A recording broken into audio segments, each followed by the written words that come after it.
Okay, it is now 11 o'clock, so we'll go ahead and get started.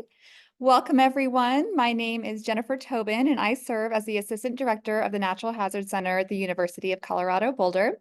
I am happy to welcome you to the Making Mitigation Work webinar series, which is hosted by the Natural Hazard Center and made possible with the support of the Federal Emergency Management Agency and the National Science Foundation.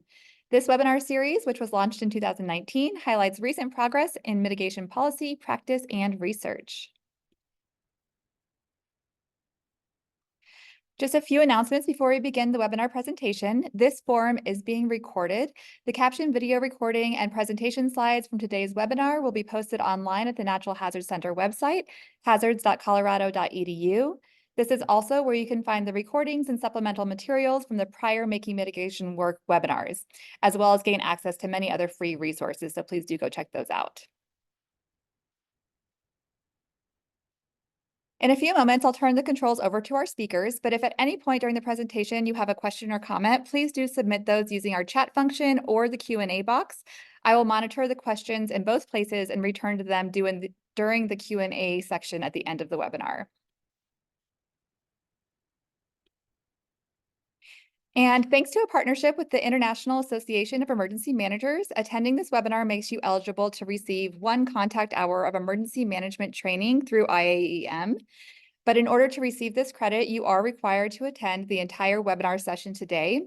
If you fulfill this requirement, you can then please email Katie Murphy at hazctr@colorado.edu to request your certificate. You can also visit the Making Mitigation Work webpage under the Trainings tab at hazards.colorado.edu for more information. So now I'm excited to introduce today's webinar, which is entitled Protecting Memories, Mitigation and Maintenance for Our Nation's Cemeteries. Today, you'll be hearing from experts at Texas A&M University, the Federal Emergency Management Agency, and Resilience Action Partners as they discuss what mitigation experts need to know to protect and prepare burial sites in their communities. Understanding management processes, who the stakeholders are, what funds are available before and after disasters can help ensure that cemeteries remain as protected as possible from extreme events. So please join me in welcoming Jennifer Blanks, John Hyde, and Jenny Gutierrez to today's Making Mitigation Work webinar. Jennifer Blanks is a PhD candidate in urban and regional science at Texas A&M University. Jennifer's dissertation project relates to best practices for African-American participatory preservation methods, theories, and approaches to provide perpetual care for ancestral, burial grounds, and other memorialized landscapes. John Hyde, is it Heidi or Hyde? John, or Jack, I'm sorry. Jack Heidi. Jack Heidi is the Resilience Branch Chief and Mitigation Division out of the Federal Emergency Management Agency, Region 2 in New York City, New York. He works with the state, territorial, tribal, and local governments in overseeing the Building Resilient Infrastructure and Communities Grants Program, hazard mitigation planning, interagency coordination, and direct technical assistance aimed at building community resilience. And finally, Jenny Gutierrez is an urban planner with Resilience Actions Partners, FEMA's community engagement and risk communication provider. In this role, she supports FEMA Region 2 in helping diverse communities make the connection between planning, hazard mitigation, and climate resilience. So now I'm excited to turn it over to Jennifer to begin the conversation. And as a reminder to our audience, please do drop your questions in the chat or Q&A during the presentation, and we'll get those answered at the end of the presentations. So Jennifer, I'm going to go ahead and stop my screen and you go ahead and share yours. Thank you. You're welcome.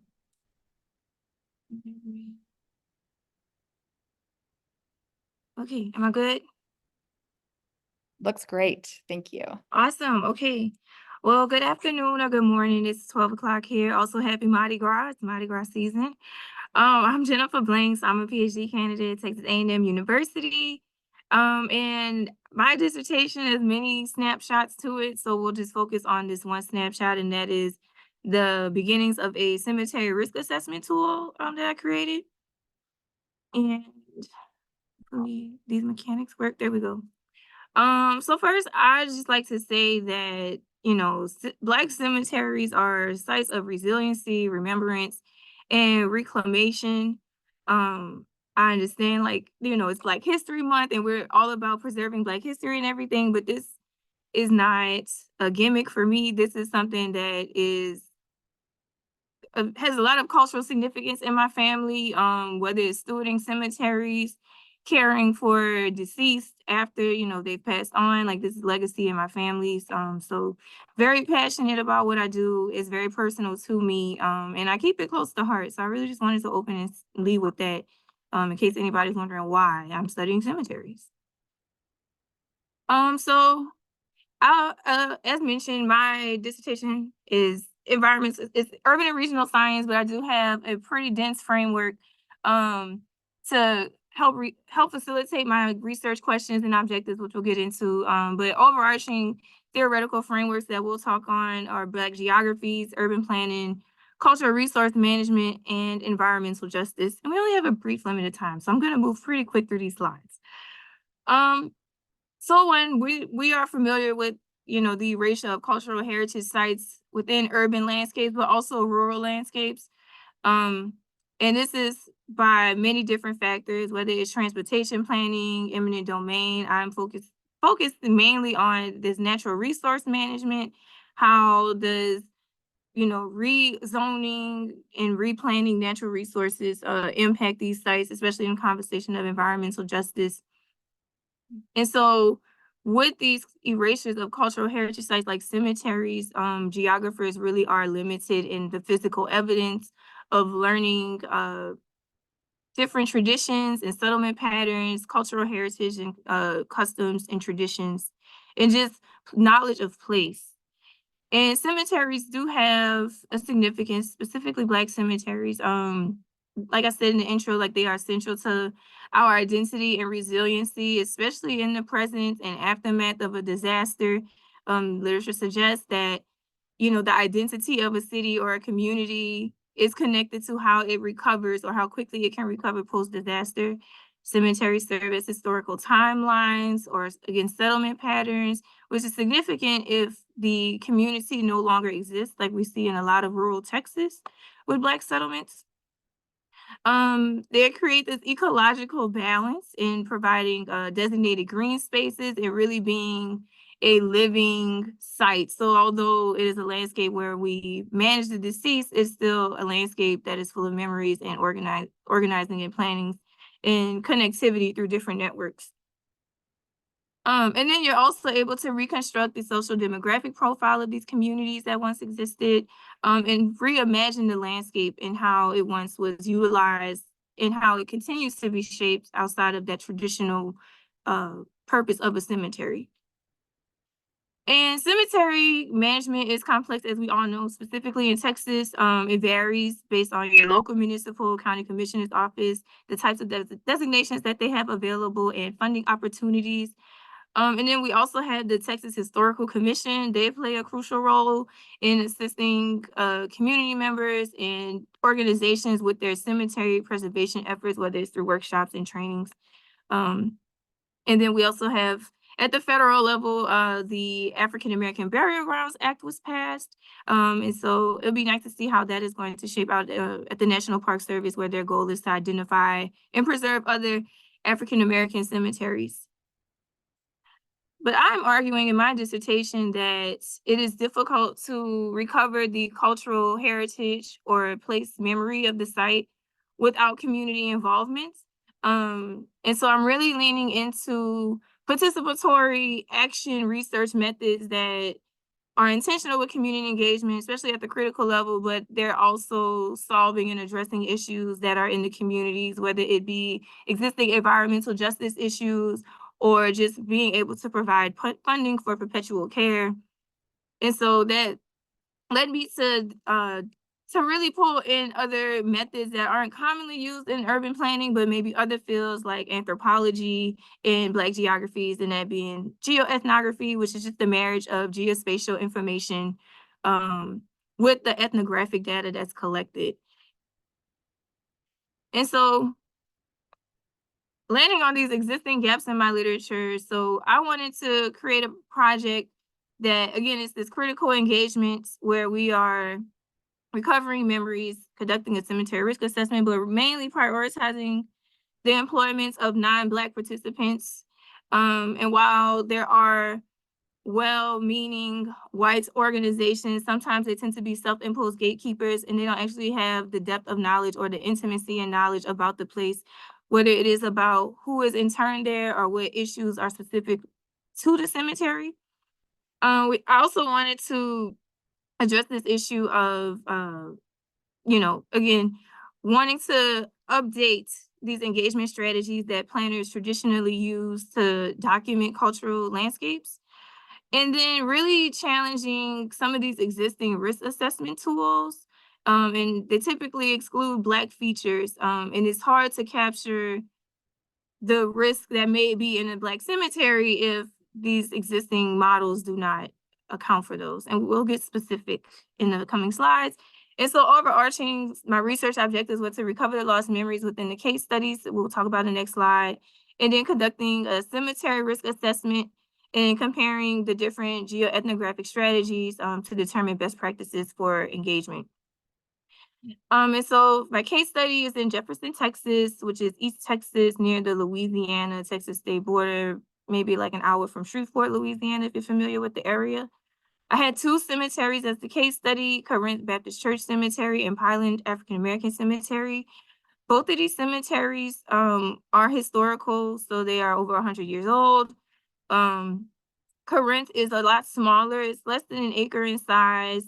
The cemetery is owned by the church. They are kind of up and coming with their management and really getting that developed. However, Pineland is more established. They've recently been awarded a historic designation marker. They have a 501c3 established. So there's good room for comparison in just the management side of those 2 cemeteries alone. But again, moving on rather. So for the data collection, I use 4 means of collecting the data, the primary data. So one is doing photo maps, sketch maps, semi-structured interviews, and field observations. And then following that, doing some coding analysis based on existing themes and risk assessment models.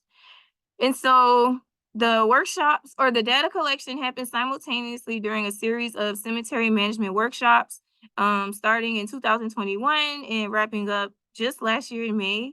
And so we really wanted to be specific with the information we captured in terms of who the information was coming from. So again, wanting to uplift local knowledge in the cemetery stewards and volunteers in the area, any local historians or descendants who have relatives buried in a cemetery, in a Black cemetery in the Northeast Texas region, and different community leaders. And then the different topics at the workshops varied and were co-planned alongside with our gatekeepers. So some of these topics include a sketch map training, how to apply for a Texas historical marker, how to apply for different funding opportunities, kind of like a cemetery management 101 workshop. And quickly going through the methods, so photo mapping was ideal for creating maps and the risk assessment, because with the picture, we're able to look at the exact location of it or on the map, but also recall the picture and visit and do a full assessment later on during the analysis for different hazards or damages to that specific burial plot. But it was also great for documenting different cultural heritage in the cemetery. So going through the cemetery and doing a tour and recording the stories and videos of the participants of the workshop. And then also conducting a full risk assessment of the cemetery. And then the next method we used was sketch maps. This was essential for identifying features and locations, recent memories or experiences in the cemeteries, any management issues, and really just allowed us to collect the spatial information and knowledge and the perception from that specific person and how they view the cemetery.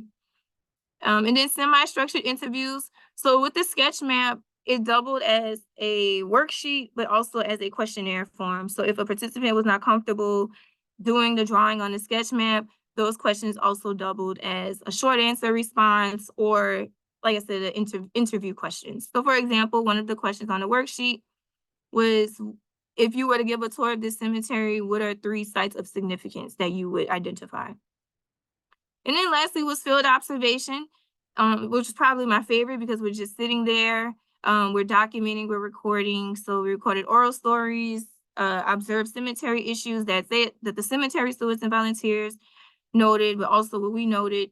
And we were able to observe like the cemetery celebrations, annual events, and so on. And for my analysis, I did coding based on existing cultural heritage site management themes that were determined by ICROM, UNESCO, and then disaster risk indicators. And these are some of the themes. And also the World Heritage List, which is the large parent code that I use, and then broke it down into subcategories. So those 5 main themes are development pressures, environmental pressures, natural disasters and risk preparedness, responsible visitation of heritage sites, and then number of habitants within the property. And all of these parameters have different definitions, but for sake of time, we're moving on. And so this is just the total count of the themes that are starting to emerge. So in environmental pressure, we have examples of depressions, erosion for inhabitants of properties, ornamental features, people, and so on. And so with all of these findings, I am now in the place of creating this risk assessment tool and really arguing that these intangible and tangible features are both equally important and need to be considered in these risk models. So examples of the tangible features we have are the headstones. It's something that you can touch, you can read it. It physically tells you where your loved one is buried. And then it's a site of emotional significance and just like a focal point of your reflection and remembrance of your loved one there. And then the ornamental features that are on the headstones as well, like the name, the inscription, maybe portraits, or any other symbology that is etched on the headstone. But then these intangible features are also important as well when doing, I think when doing risk assessment. So examples, the stories. So the stories that came up in the field observations, during the sketch maps or the interviews, and especially those that come up when we're, doing other cemetery tours and we're showing connectivity from Piling Cemetery to Corinth Cemetery and others in the area. But then also digital forms. So the stories that are in videos and books that were shared with me from the descendants, books like this one, the Marion County, Texas Cemetery book. Those are all examples. And so taking all of these features, and I'm going to switch screen share for a second, just to show you. So I've taken all of these features, or I'm in the process of taking these features and creating this risk assessment tool. And again, keeping in mind, this is different from a traditional cemetery risk assessment tool because it is including cultural heritage features, but specifically like those tangibles and intangibles. And so with this tool, pretty much you would plug in whatever the risk is. So for example, I have veteran headstone. I have a veteran headstone denoted as that, describe the risk. And then sinking headstone is a soft spot, some kind of description. And then writing down any possible consequences with that and identifying the physical feature type. And then this is where you continue to have critical community engagement with your cemetery stewards and volunteers. They will assign the priority value so they can pick high, medium, or low, and that just helps them determine where this falls in their management priorities because they have to make management decisions.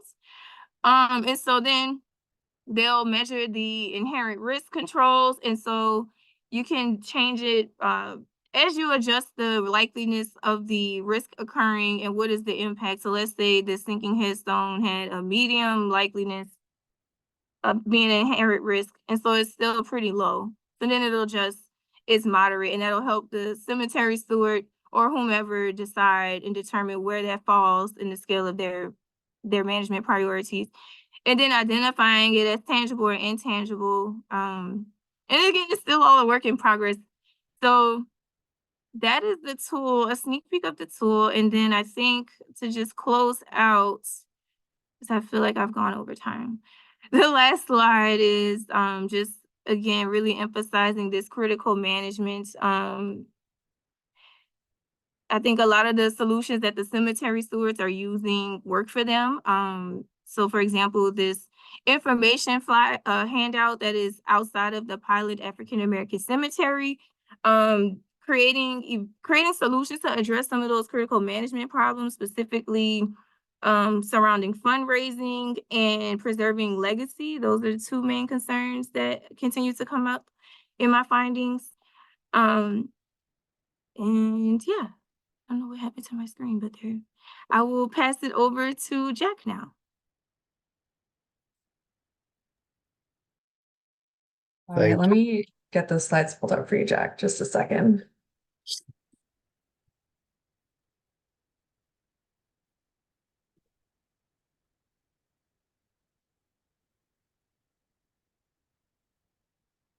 Hey, thank you. Thank you, everyone. Thank you, Jennifer, for that wonderful presentation and leading into us. Once again, I'm Jack Heidi. I am the Resilience Branch Chief for FEMA Region 2. And we're here to talk to you a little bit about this connection with cemeteries, and specifically within a series that we created called the Guide to Expanding Mitigation. We've seen across the region and Region 2 and also the U.S. at large that the best mitigation plans and projects and programs involve and engage multiple people and organizations from across the whole of the community, but this is not always intuitive for those involved. So the guides grew out of this need to more quickly and easily tap into more of the sectors who are impacted by disasters and who could play an important role in planning and programs that help their community be more resilient in the face of natural disasters. Next slide. So just to dive a little bit deeper, mitigation involves the entire community, and it's time to expand our reach. Partners in the communities, as well as non-traditional partners in things like cemeteries, like what we're here for today, right? Arts and culture, the older populations, younger populations, sports, all sorts of things. Can help us bring hazard mitigation to life and normalize it by linking it to everyday concerns. One of the reasons we highlight this kind of photo is the idea of the whole community is FEMA is well known for its work in like the emergency services realm. But when we actually talk about the whole community, we see here a representation of a really all sorts of different areas, to which we actually have a lot of different guides for. So you see you see people the elderly crossing the street, and you see buses, and you see transit. You see a hospital in the background. There's public gardens in the foreground. There's playgrounds. This is to say that there's a whole realm of the community, and we're often missing out in what we're talking about when we talk about hazard mitigation. Next slide. So just to kind of make some of these connections of why we do what supports our guides to expanding mitigation is the reason for doing these begins with FEMA's strategic plan and goals to instill equity and lead whole of community in climate resilience. We can do this by working across sectors and beyond emergency management to learn and improve and innovate. For FEMA's strategic plan is supported by one of our major grant programs, which is BRIC, the Building Resilient Infrastructure in Communities, which is FEMA's. It's not so new now, it's a couple years old, but it's our pre-disaster mitigation program to support greater investment in mitigation planning of projects before a disaster. Going through the guiding principles, you see that to FEMA, building resilient infrastructure communities means we want communities to consider infrastructure improvements that reduce the damage caused by disasters. And when they do, they can encourage and enable more innovative ways to accomplish them. Not all projects need to be highly complex or expensive, and the BRIC program positions FEMA to fulfill its missions by helping people before, during, and after disasters, which is the backbone of FEMA's strategic plan. Next slide. Some other things that are to connect this work that we were trying to do is the idea of the National Mitigation Investment Strategy, which encourages, once again, the whole of community, including individuals, to invest in mitigation pre and post disaster by adopting certain investment strategies, which include showing how mitigation investments reduce risks, coordinating mitigation investments to reduce risk, and make mitigation investments standard practice. And the really key here, and another link here is FEMA's concept of community lifelines, where we see here there are 7 community lifelines, and each of one of these have subcategories if you've never looked into this, and there's a whole range of things. And one of the emphases for our guides is that FEMA has the structure, and there's a whole lot of things that aren't even covered by this. But even within the things we've said are important, we don't have the best, or in some cases, guidance around what mitigation looks like for any of our lifelines or other sectors. And with that, we'll move to the next slide. So which emphasize here, we currently have in this series 17, it says sectors, but it could be like sectors, topics, general areas. As you can see, as Jenny's gonna talk about in a second, we have the cemeteries guide, but we also have things like agriculture, transportation. And if you're not very clear on what mitigation is, but you want to have a fun time, always recommend the zombie apocalypse guide. And our newest one that was just released a couple of weeks ago is making the connection to faith-based partners, which are our faith-based a group up at FEMA headquarters actually recently developed a great guide. So what you can see is we're trying to bridge the gap between what is sometimes an extreme focus on emergency management and the emergency management systems that support it, but also understanding that there is this whole community and all sorts of pieces in it that are just as impacted by disasters, and face many different risks that we need to start bringing into the conversation. Next slide. So to just kind of give you an overview, these guides are a resource for teams who focus on mitigation planning, projects, and programs. Anyone interested in reducing their community's risk from hazards can learn from the guides to expanding mitigation. And the guides can be a tool for starting conversations with community members about hazard mitigation by connecting it to topics or sectors that they are already interested in. One of the things I always try to preface it with all these guides is these are conversation starters. They are not meant to be the end all be all for FEMA saying X for cemeteries, right? Or X for agriculture. These are meant to connect those sectors to mitigation and start a conversation. And within that, we also are not relying on just FEMA's word for it. All these guides were heavily researched, and we conducted interviews with people who have expertise in these sectors, and in some cases who have that cross-section between the topic and mitigation. So these are not FEMA's just saying we're pontificating here.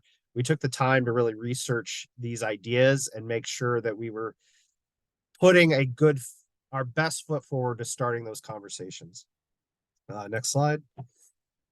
So within each guide, you'll find insights into the sector and the role it plays in the community, potential vulnerabilities of each sector to the hazards, engagement recommendations and resources for things like data to use for mitigation activities, ideas for how the sector can support risk reduction planning and projects, and successful collaboration examples.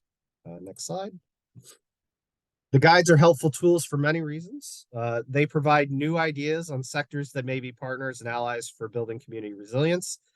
They help to expand number and type of organizations and sectors in your community who are involved in mitigation, which could increase efficiency and bandwidth for participation. Increase the quality of mitigation plans and projects by making them more representative of the whole community, inhabitants and businesses. They can encourage efficiency and creative project ideation to support better meet the needs and interests of the communities. And they can provide ideas for potential funding streams and other useful resources for broadening mitigation and what that looks like in your community beyond FEMA. As we know, FEMA is not the only mitigation funder in town. And frankly, there is so many projects across all these types of sectors that FEMA can't possibly fund everything. So building that coalition of partners and using these guides as a starting place is really critical. And with that, I'm going to turn it over to Jenny to dive into our cemeteries guide specifically. Thanks, Jack. So now Jack sort of teed up the the goal behind the series in general. And the Cemeteries Guide was written a couple years ago now, but it was within that same idea of engaging the whole community, specifically looking at cemeteries and the folks that are involved with the day-to-day work of maintaining cemeteries. So the guide really emphasizes how cemeteries are important cultural resources. Jennifer, I think, teed that up pretty well earlier about her experience working with the cemeteries down in Texas. For a lot of people, that's where we go to reconnect with our loved ones who have passed, but the cemeteries aren't always considered in hazard mitigation plans or projects. So we, really recognized while producing this guide that cemeteries can be a somewhat like difficult or taboo topic when we're talking about death and the final resting place for folks that we love. But it is really important for emergency managers and others that work in mitigation to start considering or to continue considering how they can help cemeteries build resilience. So why do cemeteries matter for hazard mitigation? We really wanted to point out that cemeteries are critical cultural resources, but they can be just as vulnerable to disasters as any other community infrastructure. So when you're thinking about your whole community, anything from earthquakes to mudslides to erosion, really any hazard that a community faces has the potential to also devastate their cemeteries. Cemeteries are special places for many people. They are touchstones to the past, and they have a lot of really valuable intellectual and familial real estate. So often losing one can feel like losing a community identity, especially in places where cemeteries are the last remaining marker of a particular community. So with all of that in mind, this guide was designed to help community officials talk about mitigation investments that can help make cemeteries more resilient. We learned a lot in our conversations with mitigation experts and different cemetery stewards about the kinds of connections that they can make to support each other. So we found that just as emergency managers can support cemeteries in their mitigation efforts with the sort of data and technical knowledge that they have, cemetery experts also have particular skills and knowledge that can strengthen emergency management as a whole. So for example, there are volunteer groups, or as we just learned in Jennifer's example, folks who are out there on the ground that are collecting data about historic grave sites. And as they're doing that, they could also be tracking risk to hazards like erosion or flooding. And there's a real opportunity there to collaborate with emergency managers and all the folks that are doing mitigation at the more formal level. It was really a major point that the folks that we talked to made was that often it's the historical knowledge that makes cemetery experts really great resources for understanding how a community has fared past disasters. And that knowledge can be incredibly helpful in planning for how a community might respond to or prepare for future disasters.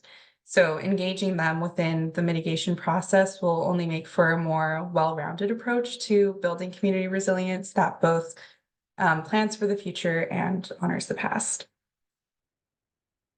So taking a deeper look inside the guide itself, these are some of the topics that we wanted to cover. And like all of the guides in this series, we really try to set the stage by showing how cemeteries in this case are impacted by natural disasters, what are some of their particular challenges, and where there are opportunities for collaboration with mitigation.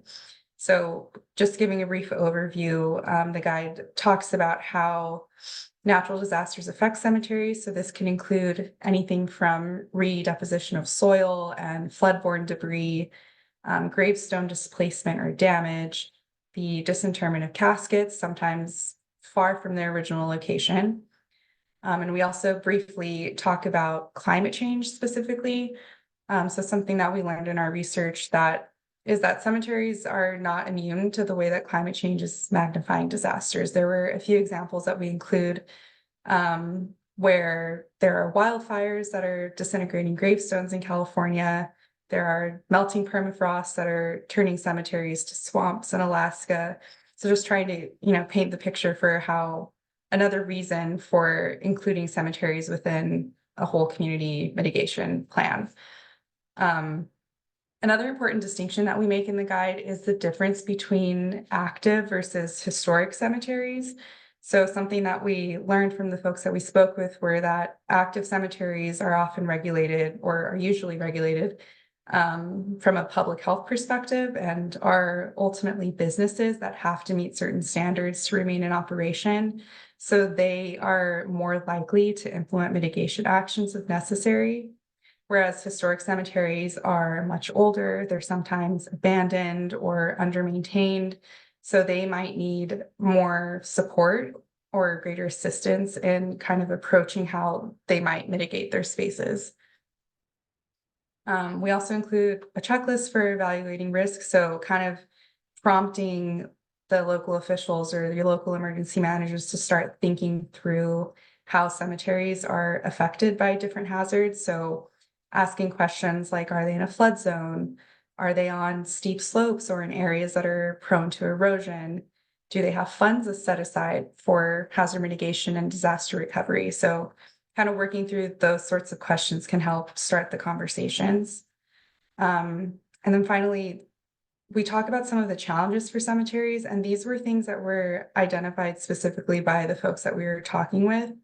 They highlighted 3 things in particular, which were documentation, funding, and how regulation sort of varies from state to state and even from the state down to the local level.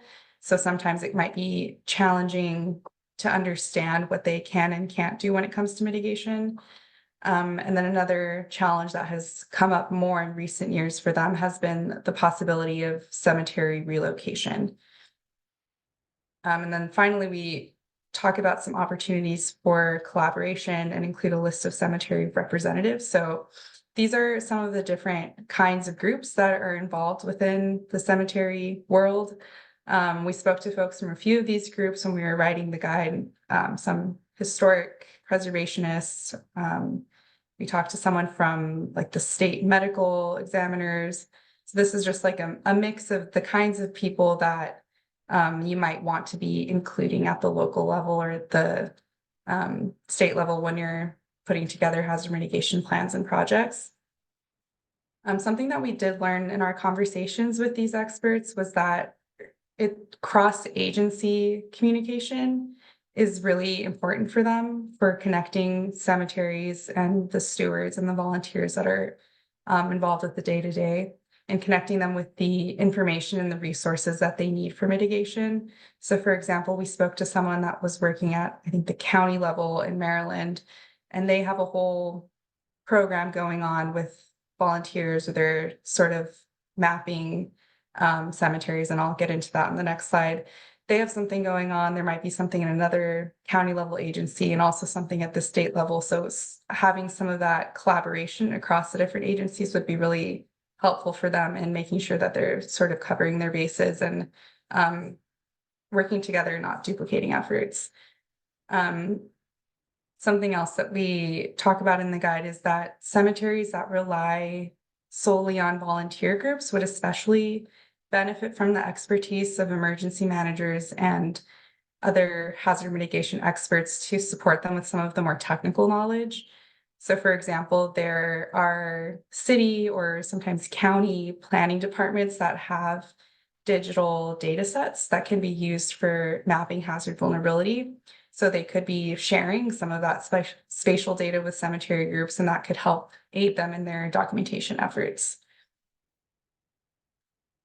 So as Jack mentioned earlier, each of the guides sort of highlight different examples or case studies of where some of this mitigation overlap is already happening with each sector topic. So one of the examples that we learned about in our research and that we include in the guide is the Anne Arundel County, Maryland Citizen Stewardship Program, which they use to help identify unmarked cemeteries.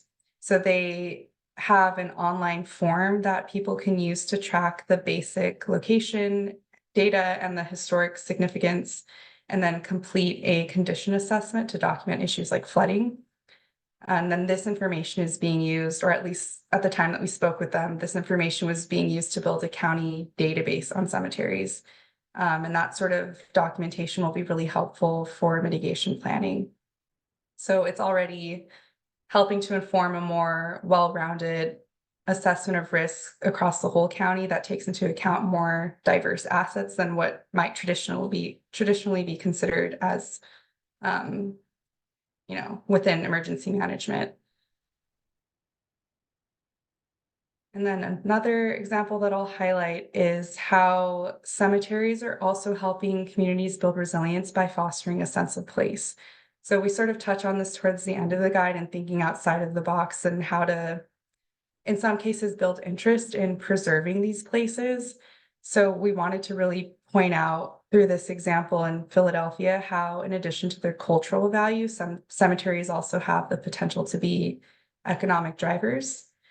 They have open space, they often have historic charm or otherwise interesting landscapes that can serve as event venues or educational experiences. And, in this country, there's certainly a history of using cemeteries as park spaces. I know here in New York City, Greenwood Cemetery was sort of that garden cemetery of the past and continues to be used in that way. But this example in Philadelphia is Laurel Hill Cemetery, where they host movie nights, they have walking tours and gardening classes, and they do an annual Gravediggers Ball, and all of the events are used to offset the cost of restoration and preservation, while also promoting the historic significance of Laurel Hill Cemetery.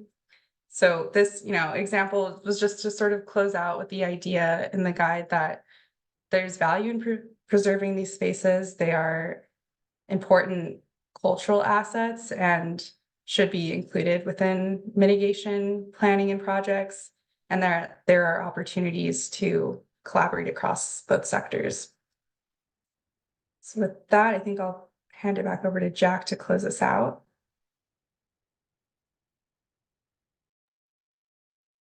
Thanks, Jenny. So I'm not gonna highlight this again too much, but just to wrap it up, that just kind of highlighting that the point of the guides to the expanding mitigation series. And although there isn't a cemetery in this particular mitigation scene, maybe we should find a way to add it somewhere in here, to add it to the whole of community.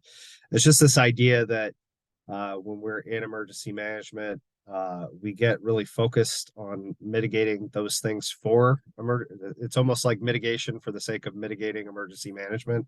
And we too often lose sight that there is a whole community that we legitimately need to be working towards, that have innumerable risks and face all sorts of equity issues.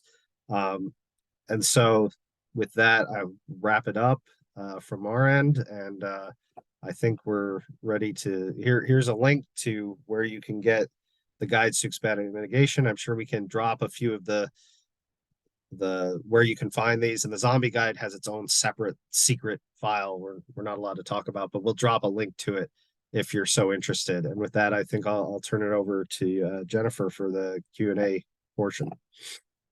Thank you so much, Jack and Jenny and Jennifer. Those are great presentations, and it's so just awesome to hear and learn about these areas, because they're just understudied, they're under talked about, they're not really a central focus in the mitigation world as much as we hear about other topics. So thank you so much for shedding light on this issue.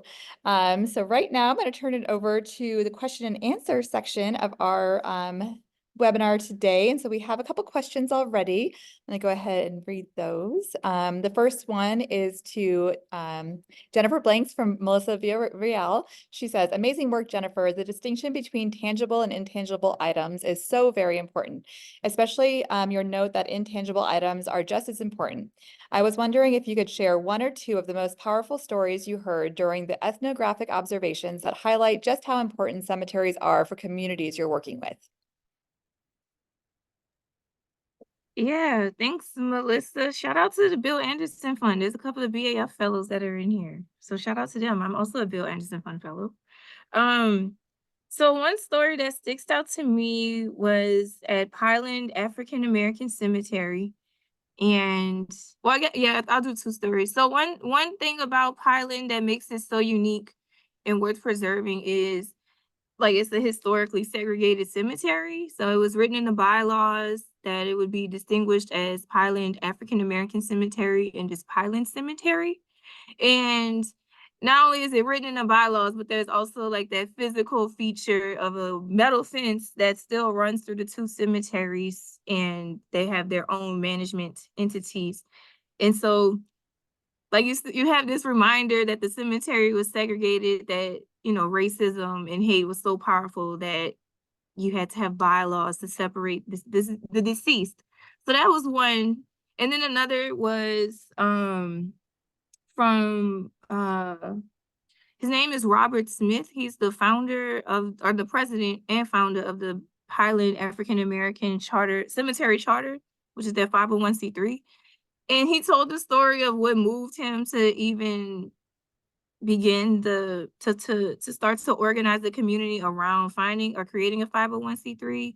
The way the story goes, he wanted to go and visit his dad who was deceased and buried in Pineland, but the cemetery was completely overgrown.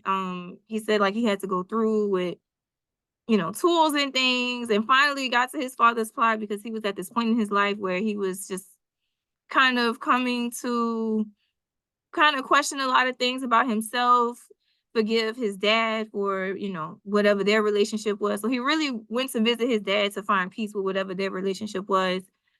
But just hearing the pain that he went through, like his personal narrative and relationship with his dad, and how it was just, you know, this journey of getting to his cemetery plot, when once upon a time it was easily accessible. And so that story really jump-started him into organizing and identifying different people in the community who had different talks of wanting to restore the cemetery. And so he got a group of people, and that was how the organization was founded, the 501c3. So I won't share his personal narrative, but his story was moving. And I think we can all speak to that, like that function of a cemetery. Like we go there to get clarity, we go there to make peace with ourselves or with whomever we're visiting. So I think those are two really good examples. So examples of like placemaking and why there is a fence in the middle of a cemetery and they have the same names, but also a personal narrative on, you know, why the cemetery was important to him, and just him wanting to go and make peace with his father is how they have the charter now. So Thanks, Jennifer. And I have another question for you from Allison. Sure. Do you see your Black Cemetery Risk Tool shared outside of the communities and with local emergency management planners? that's the goal, that's the plan, that's the idea. If it sounds interesting to you, let me know. Even though the great thing about the tool is, like, even though I am creating it based on findings in the Black cemetery, it's still applicable to all. It's just the purpose is to create a risk assessment tool that's inclusive of all burial grounds. It's buildable, like we can always add features to it, to start to incorporate other cultural signifiers that are relevant in other cultures. But it's mainly geared to being a tool for local practitioners, for local cemetery stewards. It's very simple, like it's built in mind with that simplicity. So yeah, that is the idea, that anybody can use it really. Awesome. Thanks, Jennifer. And then a question from Lori for Jenny and Jack. Has there been uptake of the guide? She says, these are such fascinating projects. I'm wondering about the uptake and use. Thanks so much. We do our best to track how these guides have been used. So it's kind of hard for us to know at the end of the day how they're being used, but we do have some examples of, like, the city of Philadelphia put them into their RFI or RFP process when they were putting out for their recent hazard mitigation plan update. The state of Pennsylvania makes them required reading, I guess, for anyone doing a hazard mitigation plan in the state of Pennsylvania. We've gotten requests from all across the country, from like one state soil and water conservation group reached out to us about doing stuff. I believe there was a community in Texas that actually reached out to us about the the cemetery guide. Usually we redirect them to whatever FEMA region they're in to discuss more. But that's basically what we've seen. We've seen an uptick in these being used as like the beginning of the development of a project or the development of a hazard mitigation plan update is pretty much what we've seen to date. Jenny, I don't know if you want to add anything else. Yeah, I think that's accurate. I know the cemeteries one in particular, one example I remember seeing was there was a historic cemetery somewhere in Texas where there was a petition to save it. It was endangered and it was listed on some sort of historic register, but they used the cemetery's gem, or they cited it in their petition as like reason to protect it. And I thought that was pretty special because otherwise, yeah, if they come up as Jack mentioned, when communities are beginning the planning processes and are trying to consider every sector or topic within their community. Great. And then this next question is also for Jack and Jenny. It says, has FEMA developed guidance on addressing cemeteries and a benefit cost analysis, specifically including the intangible features Ms. Blanks addressed and the cultural aspects of cemeteries? So I'll say no. And this is one of our more unique guides because it really requires that partnership level with other organizations outside of FEMA. It's noting that it's an important feature of a community, but in many ways, cemeteries on their own are not eligible for many sources of FEMA funding. And that has to do with a nexus we have of protecting people at the end of the day. And I hate to say this, but they're, unfortunately, in this case, most of the people they were protecting have passed. So they're not, it's a more difficult conversation. There may be examples sometime in the future where there's a nexus between mitigating a particular cemetery property may provide additional risk reduction benefits somewhere else, nearby, a neighboring structure, neighboring population. But not all of our guides to mitigation are noted as being something you're going to go down a FEMA line of funding for. So in that way, that kind of is a roundabout way of saying is right now there's nothing within a BCA that would help you, particularly with a cemetery in regards to FEMA. Great, thanks, Jack. Okay, another question, a comment and a question from Balan Lay. Adversities with cemeteries are similarly happening in many other countries around the world. In Kano, Nigeria, for instance, corpses were reportedly washed to the ground surface following an extreme weather event, i.e. flooding, around October in 2023. While this can be particularly disconcerting for family members of the deceased, the impact to human environment, especially health, cannot be overlooked. And the question is, could data collection that cuts across countries and or continents, thereby enabling comparative analysis, foster wider action plans in protecting cemeteries against extreme events? So want me to ask the question again, is could data collection that cuts across countries and or continents, thereby enabling comparative analysis, foster wider action plans in protecting cemeteries against extreme events? And that question is for any of you.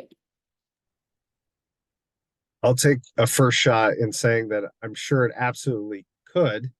I will say in my experience of hazard mitigation planning across the country is the US by and large is not a big fan of incorporating data outside of the United States.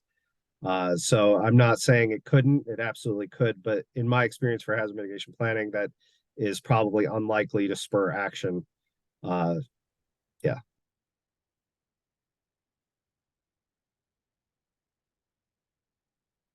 Jennifer, Jenny, do you have anything to add to that? I think I would add maybe like data might not be able to be shared, but certainly like case studies or approaches could be shared. There's always like the element of storytelling. I think that is helpful. And, hearing about examples like what Jennifer is doing in her work or some of the examples that are highlighted in the Guide to Expanding Mitigation could be a helpful starting point. But yeah, like Jack mentioned, there are sometimes barriers to sharing some of that more technical information. Thank you. Okay, let me see. That's all the questions I have right now. Does anybody else have any additional questions? If so, please drop those in the chat or the Q&A box. I'll go ahead and answer or ask my own question. So I know this presentation was focused more on mitigation, but I was wondering, what does cemetery restoration, what does that process look like when a location has been disturbed, and where would people go to learn more about how to access resources for the mitigation or restoration process? Where would be their first point of contact?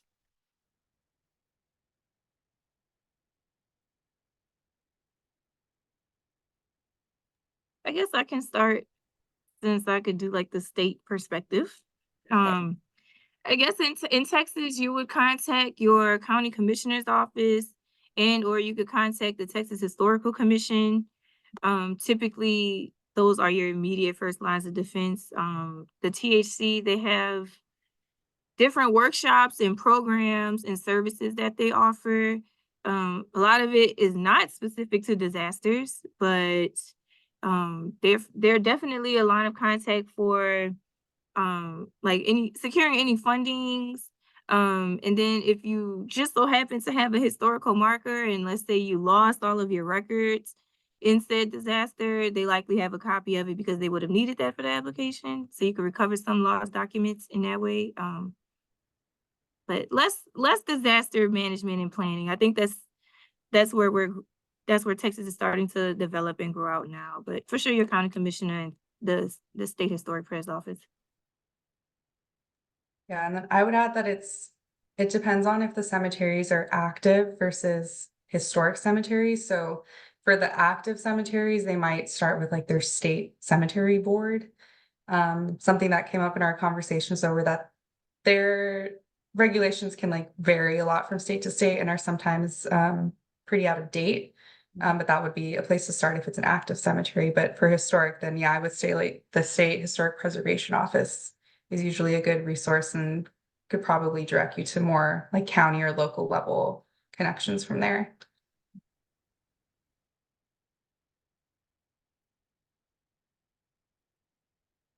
Anything to add, Jack? No. Okay. Not seeing any additional questions, so I might just start sharing my screen again and close this out here.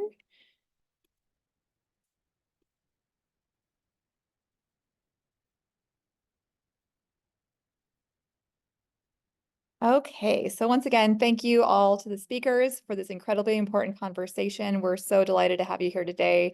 In addition to offering gratitude to all of you, of course, we want to thank our many other contributors to this outstanding effort. We want to thank FEMA and the National Science Foundation for making this webinar series possible. And we're also grateful for all of the guests who joined us today. And before we close, we have a couple brief announcements. First, please remember to contact us at hazctr@colorado.edu if you plan to request the continuing education credit generously offered through IAEM. And we hope you'll save the date for the next Making Mitigation Work webinar, which is on Tuesday, March 12th, 2024 at 11 a.m. Mountain Time to learn about inclusive emergency alerts, recommendations for language and disability access. We also hope that you will subscribe to updates to the Natural Hazards Center website so you will receive notifications about upcoming webinars and other free resources and information, including signing up for the Natural Hazards Workshop announcements for this summer. And now, on behalf of the entire Natural Hazards Center team, we just want to thank our speakers again for this wonderful presentation and to all the participants who joined us. We look forward to seeing you all again in March. Thank you.